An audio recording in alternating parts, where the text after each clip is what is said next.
This is really what the Federal Reserve is raising rates to try to combat.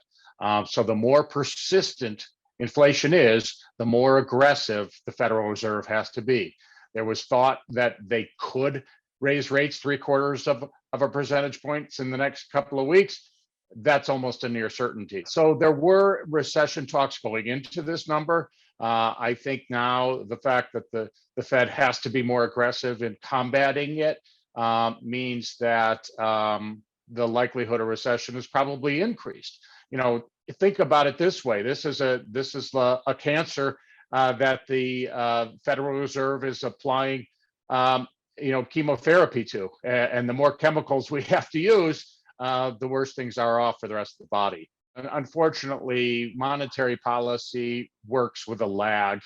It's been thought that a rate hike or even a rate ease really isn't felt through the economy for another year or so. So just because the Fed started raising rates a few months ago in the face of higher inflation doesn't necessarily mean it'll ultimately have an impact.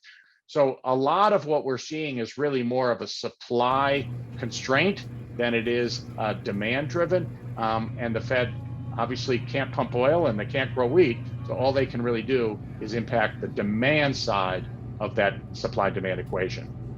I feel the inflation pain every day. Every day, everything is going up and up. More than inflation, they're price adjusting, because even if inflation doesn't happen, they've raised the prices. I notice, I go and try to get milk, and even a half gallon of milk, it's hard to find for under $8, which is really hard and makes it really hard to afford things in poor areas. I live up in Washington Heights, and sometimes I have to come down here to get it for $6.50 so I can have milk in my home.